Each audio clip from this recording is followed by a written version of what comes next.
UP के हाथरस में सत्संग में मची भगदड़ में 124 लोगों की मौत हो गई, जबकि सैकड़ों लोग घायल हुए।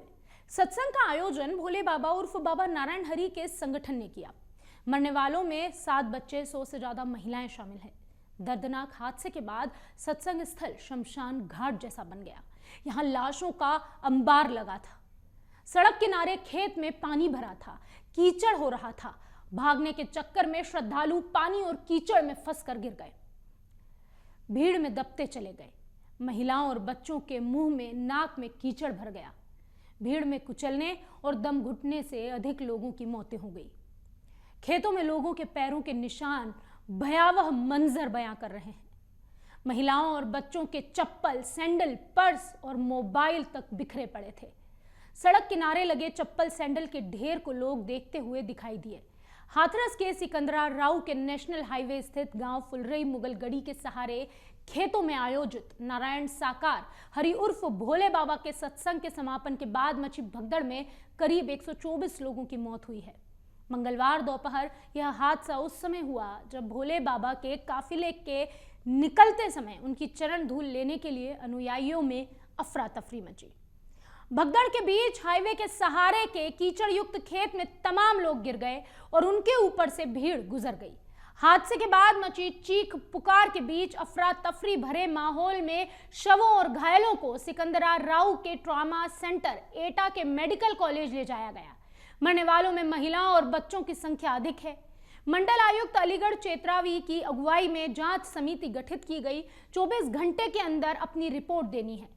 उन्होंने बताया कि प्रारंभिक जांच में मामले में सामने आया कि 20,000 लोगों के कार्यक्रम में शामिल होने की अनुमति मांगी गई थी। इसमें 50,000 से अधिक लोग शामिल हुए। कार्यक्रम स्थल पर जगह भी समतल नहीं थी। भोले बाबा के पैर छूने की होड़ में भगदड़ मची। हादसा मंगलवार दोपहर करीब 2 बजे हुआ। उस समय सत्संग समाप्त हो गया और भीड़ अपने वाहनों की ओर जा रही थी। इसी दौरान सत्संग में स्वयं सेवकों भोले बाबा के वाहनों के काफिले को निकालने के लिए उन्होंने पूरी भीड़ को रोक लिया। स्वयं सेवकों ने लाठी डंडों से भीड़ को धकिया दिया और रोका गया। बाबा के काफिले की चरण धूल लेने की होड़ में महिलाएं गिर पड़ी। इसी बीच स्वयं सेवकों ने उन्हें धकेला तो वहां भगदड़ मच गई। गिरे लोग पीछे से आ रहे थे, उन्हें कुचलते हुए निकल गए। यानी गिरे हुए लोगों पर से पीछे से आ रहे लोग रुके नहीं और कुचलते हुए निकलते चले गए। इस भगदड़ के दौरान काफी संख्या में लोग एनएच के सहारे कीचड़ युक्त खेत में गिर पड़े थे।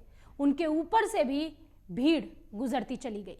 आनन फानन में आसपास के ग्रामीणों ने राहत और बचाव कार्य शुरू किए, प्रशासन को सूचना दी। तब कहीं जाकर घायलों और शवों को जो वाहन मिला उससे सिकंदरा राव के ट्रॉमा सेंटर और एटा के मेडिकल कॉलेज भिजवाया गया। एटा रोड स्थित गांव फुलरई मुगलगढ़ी में मंगलवार की दोपहर को नारायण साकार हरि के सत्संग के बाद हुए मौत का मंजर देखकर हर किसी का दिल दहल गया। सामुदायिक स्वास्थ्य केंद्र परिसर में दोपहर 2:30 बजे से शुरू हुआ शवों के आने का सिलसिला शाम 4:30 बजे थमा। पहली बार इतनी संख्या में लाशें देखकर सीएचसी के कर्मचारी भी बदहवास हो गए।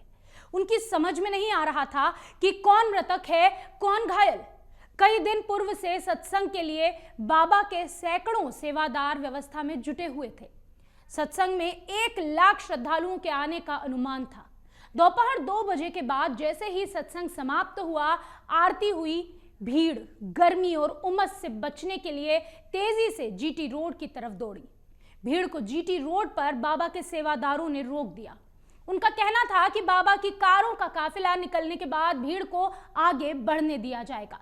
लगभग 30 मिनट में बाबा का काफिला निकला, तब जाकर भीड़ को आगे बढ़ने का मौका मिला। इस 30 मिनट के दौरान बड़ी संख्या में महिलाएं गर्मी के चलते बेहोश होकर गिरने लगी। काफी भीड़ जीटी रोड पर आ गई, लेकिन भीड़ इतनी ज्यादा थी कि पैदल चलना भी दुभर हो गया। बाबा के सेवादार लगातार बेहोश हुई महिलाओं के मुंह पर पानी के छींटे मारकर होश में लाने की कोशिश कर रहे थे, लेकिन इतनी बड़ी संख्या में महिलाओं के बेहोश होने से सेवादारों के हाथ पैर भी फूल गए थे। मौके पर तैनात 2 एम्बुलेंस तेजी के साथ घायलों को लेकर सीएचसी सिकंदरा राव पहुंची। वहां मौजूद चिकित्सक जिसकी जांच कर रहे थे वह मृत ही निकला। उधर हादसे के लिए सिकंदराबाद स्थित ट्रॉमा सेंटर तैयार नहीं था। यहां ना बिजली थी, ना चिकित्सक, ना स्टाफ, ऑक्सीजन तक नहीं थी। कराहते हुए घायल पहुंचते रहे और उपचार नहीं मिलने से दम तोड़ते रहे। ट्रॉमा सेंटर पर करीब 2:45 बजे शवों और घायलों का पहुंचना शुरू हुआ। हालात ऐसे थे कि ना मौके पर चिकित्सक, ना पैरामेडिकल स्टाफ मौजूद था, बिजली तक नहीं थी। बदहवास हालत में पहुंचे घायलों को ऑक्सीजन की जरूरत थी, लेकिन वो तक नहीं मिली। बिजली नहीं होने के कारण कमरों के पंखे बंद पड़े थे, कमरों में अंधेरा छाया हुआ था। एम्बुलेंस से आए घायलों को ऑक्सीजन के लिए सत्संग स्थल से साथ में आए परिजन और अन्य लोग अंदर कक्षों तक लेकर पहुंचे, लेकिन यहां तत्काल उपचार नहीं मिलने के कारण कई घायलों ने अपना दम तोड़ दिया। ट्रॉमा सेंटर के और सीएचसी पर जनरेटर है, लेकिन जब उसे चलाने की बात आई तो पता चला कि उसमें तेल ही नहीं है। देर शाम तक स्वास्थ्य विभाग और प्रशासनिक अमला जनरेटर के लिए तेल तक इंतजाम नहीं कर सका। पूरे परिसर में अंधेरा छाया रहा। डीएम आशीष कुमार मौके पर पहुंच गए, लेकिन हाथरस से चिकित्सक और स्टाफ मौके पर नहीं पहुंचा। डीएम ने मौके पर पहुंचकर स्थिति देखी तो उन्होंने नाराजगी जताई। सीएमओ से बात की तो उन्होंने बताया कि चिकित्सक निकल चुके हैं। करीब 2 घंटे तक चिकित्सकीय स्टाफ मौके पर नहीं पहुंच सका।